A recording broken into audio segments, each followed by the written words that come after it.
This beautiful woman is my grandmother, Claire, who sadly passed away earlier this year, just shy of her 97th birthday. Claire was a hugely important part of my life. We were so lucky that Claire lived in a memory care community within a few miles of most of my family, and we visited her often. But despite the proximity and the loving family, the sad reality is my grandmother, like many older adults, spent most of her day alone. I learned a ton from my grandmother. As she lived with progressive dementia, play and laughter were her secret weapons.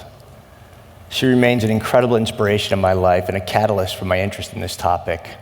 We'll get back to Claire in a second.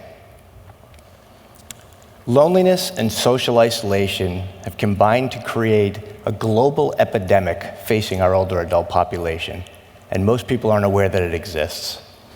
According to AARP, Stanford, Harvard, BYU, a series of research, more older adults over the age of 65 will die of loneliness than heart attacks and cigarettes combined over the next 30 years.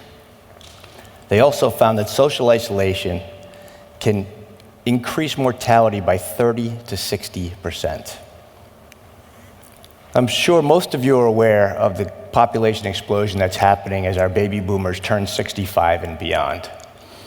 This graph shows the percentage of the global population over 65 and under 5 years old from 1950 to 2050. In 2020, for the first time in history, there will be more people over the age of 65 on our planet than people under 5 years old. And by 2050, those two lines almost completely invert. And people over 65 will make up almost 16% of the global population.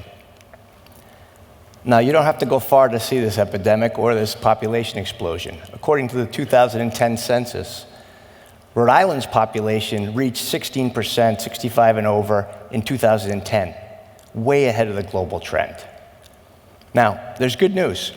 We're living longer, which is fantastic. But the sad reality is, due to loss of a spouse or a partner, change in living conditions, cognitive decline, mobility decline, many of us will spend our golden years alone or feeling disconnected. The economic impact of this is already being felt. According to AARP, in 2016, Medicare spent $6.7 billion more on those who were identified as socially isolated than those who were not. These costs are going to continue to soar, and there is no medical cure for this epidemic. But well beyond the economic impact, it's the human impact that I think we should all be concerned with. And for me, it was a call to action. In 2015, I was so fortunate to join Hasbro, the world's largest toy company. I was tasked with leading an amazing team focused on leveraging Hasbro's assets in new markets and new channels, which simply put meant not in the toy aisle at big box retail. With a blank canvas, we chose health and wellness. We thought there was an amazing opportunity there to take Hasbro's assets, their mission to create the world's best play experiences, their ability to engage and create meaningful connections, their ability to create play, were hugely needed in this booming space of health and wellness. So our initial insights found that there were a few unintended users for some of our products, which led us to explore play with older adults. Our first two insights were, one, we heard anecdotally that older adults wanted more play. And two, from a market opportunity standpoint, there was a void of companies focused on the fun, joy, and playful side of aging. We went around the country. We searched high and low. We went to assisted living, nursing homes, independent, anyone who would let us in their living room to prove this theory. And at the end of a 3-month sort of national tour, I can tell you, undeniably, older adults want more play. This picture's from the day that we knew we were onto something. This room is usually filled with children testing or playing with toys. Obviously, our group was a little bit different that day. And there was an added amount of joy in the room. So we know that children love to play, but they expect to play. The added joy in the room, our group was having a great time playing, but they were more excited that someone was thinking about them in this fun, joyful, playful way. My team and I have had the good fortune of being immersed in the older adult space for the last 5 years. It has been a blessing. Our goal has been to bring play, joy, and fun to older adults and their families.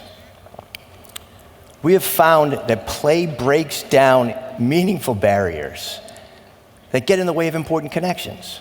And what we saw is that whether it's peer-to-peer or intergenerationally or between a caregiver and an older adult or family member, play levels the playing field, so to speak. We found the more we played, the more magical play is. It has magic qualities. It brings people back to their childhood. It brings back wonderful memories. It can improve cognition. But most importantly, it's fun. And when people are having fun, they're happy. And when people are happy, they feel better. So just a quick show of hands, not that I can see anybody, but how many of you have decided at what age you want to stop playing and having fun? Right? It's what we live for. We work hard our whole lives to get to the point where we can play and have more fun.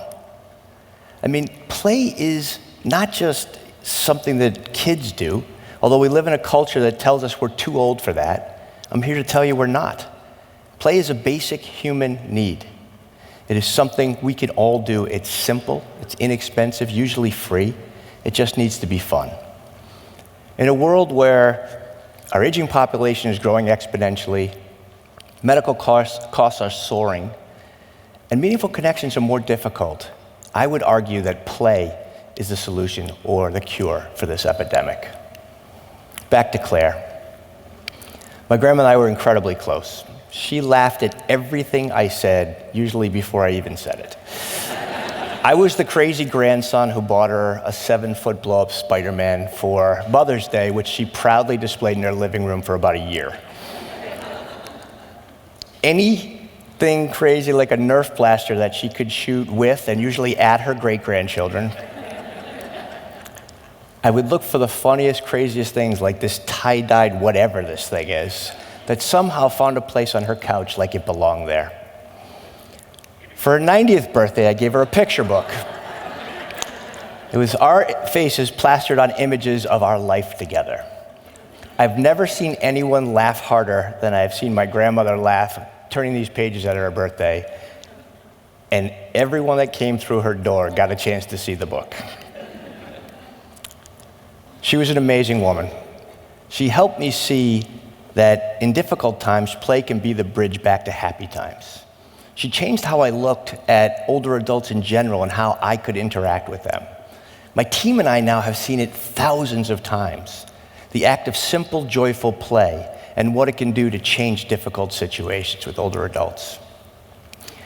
There are millions of examples every day of how simple play is changing this dynamic. I'm going to leave you with 2. My friend Dave shared with me that as his father's memory started to decline, the visits got a little bit more difficult and monotonous. He'd go over, his dad would ask the same question about every 3 minutes. I'm sure this has happened to some of you. How are the kids? He'd say, fine. How are the kids? 3 minutes later, he'd say, no response. Till one day he decided to change it up. And he said, how are the kids? And Dave said, well, Ryan eloped to Vegas. And his father turned to him and said, Ryan eloped to Vegas? He's only 13. To which Dave started laughing, which his father realized was a joke. And all of a sudden, this monotonous, mundane sort of interaction that was happening helped them bridge and be at a place where they could enjoy it together. The questions didn't subside. It was the way that the questions were handled. Lastly, my sister, who spent an incredible amount of time with my grandmother. And she had many ways to have fun and joy. But one day, she took out her phone and her Snapchat filter and started showing my grandmother pictures of herself with bunny ears or scrunch faces. And my grandma, this was so foreign to her, but she could not stop laughing. She's trying to hit the ears off of herself. And she started videoing it, sending to all of us. And when I tell you, I laugh harder every time. But this simple act of something that's part of our everyday life changed the dynamic between them. You tell me who's having more fun. Watch your bangs. They change color, watch. Oh, when I think of it, we all had bangs when we were kids. Yeah. Well, they look good on you. What? They look good on you. Oh, Oh, yeah, they look beautiful. I don't think that even looks like me. I hope.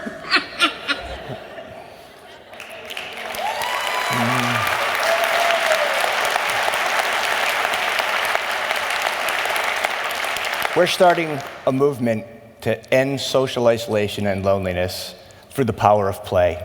We'd love for you to join the movement. Thank you very much.